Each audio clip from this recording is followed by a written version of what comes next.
हमारे नेता तो गांडू है, उनको डर लगता है अपनी समाज की बात करने के लिए, उनको घबराहट होती है अपने समाज की हक बात करने के लिए, क्योंकि हम आदिवासी हैं, हमको मालूम है हमारा दर्द क्या है, और वही दर्द आपको सुनाने के लिए आए। ना न्यायपालिका में आपके लोग हैं, वहाँ आपको न्याय मिल नहीं सक रहा है, ना प्रशासन में आपके लोग हैं, ना ही शासन में हमारे लोग। क्या हो रहा है, हमारी माँ बहनों को खुलेआम सड़क पे ये लोग नंगी घुमाते हैं। कहाँ होता है ऐसा, किसी के साथ नहीं होता है।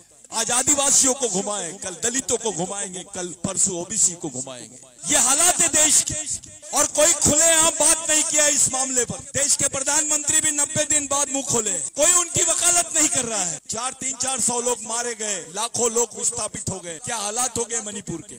ये जो यूसीसी की बात की जा रही है, ये ओबीसी को खत्म करने के लिए यूसीसी की बात की जा रही है। इसको आप दूसरे तरीके से देखिए, इसको सामाजिक धार्मिक तरीके से मत देखिए। ये सामाजिक प्रश्न है, आपकी जो सामाजिक संस्कृति है उसी को खत्म करना चाहते हैं, ताकि दोबारा ओबीसी की आने वाली जो पीढ़ी है खुद को मूल निवासी ना बोल सके, खुद को इस देश का मालिक ना बोल सके। इसी वजह से इन लोगों ने ये काम किया है। साथियों, ना आपकी जातिगत जनगणना की बात सुनी जा रही है, ना ही आदिवासियों की कोई जल जमीन जंगल की बातें सुनी जा रही है, ना ही दलितों पर जो अत्याचार हो रहे हैं उनकी कोई बात सुनी जा रही है। ये माहौल पूरे देश में आपके सामने है। हम इस बात का निषेध करते हैं जो घटना मणिपुर में हुई, और इस बात का हम लोग निषेध करते हैं कि गवर्नमेंट जो आदिवासियों पे जबरदस्ती यूसीसी लागू करने की बात कर रही है, ओबीसी पे जबरदस्ती यूसीसी लागू करने की बात कर रही है, दलितों पे जबरदस्ती यूसीसी लागू करने की बात। एक आखिरी प्रश्न, जिस देश में गरीबी चरम सीमा पर हो, जिस देश में आदिवासी आदमी भूख से मरता हो, जिस देश में आदिवासी बच्चे को गोलियां मिलती हो, उसको बंदूकों की गोलियों से मारा जाता है, जिस देश में आदिवासियों को नंगा घुमाया जाता है, जहाँ ओबीसी सड़क पर भीख मांगता है, जहाँ किसान आत्महत्या करता है, वहाँ यूसीसी की बात क्यों की जा रही। पहले जातिगत जनगणना तो कर लो, लेकिन नहीं करेंगे ये लोग। ये आपकी तादाद आपको बताना नहीं चाहते हैं। जिस दिन आपकी तादाद समझ में आ जाएंगी, देश के मालिक बन जाएंगे आप। ऐसे समय हम लोगों ने हमारी सामाजिक ताकत पे ही भरोसा करना चाहिए, क्योंकि हमारी राजनीतिक ताकत शून्य है। अब हमको समाज से ही कोई आंदोलन की तैयारी करनी पड़ेगी, जहाँ SC ST OBC रहे, लेकिन केवल मुद्दों के लिए नहीं,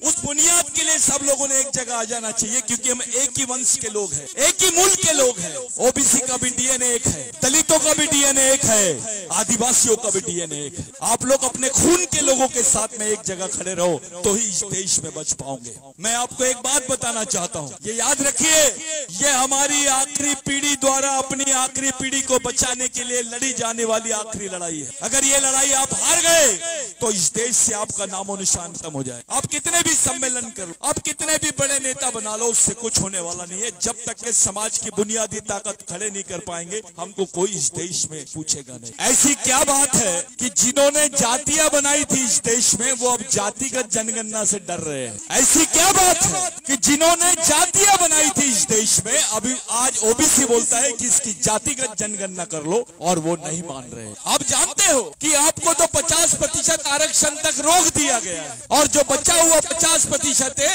वो खुले वर्ग के लिए छोड़ दिया गया। उनकी जनसंख्या 17% और उनको आरक्षण 50%, आपकी जनसंख्या 65% और आपको आरक्षण 23%। ये चित्र पूरे देश में दिखाई दे रहा है। धन्यवाद। मैं आप लोगों से विनती करता हूं कि आप लोग एक सामाजिक मूवमेंट चलाओ, इसको राजनीति की तरफ मत मोड़ो, इसको एक सही सामाजिक आंदोलन चलाने के तरफ लेके जाइए। हम आपके साथ में, हम सब लोग मिलकर हम काम, ये हम प्रतिज्ञा। धन्यवाद।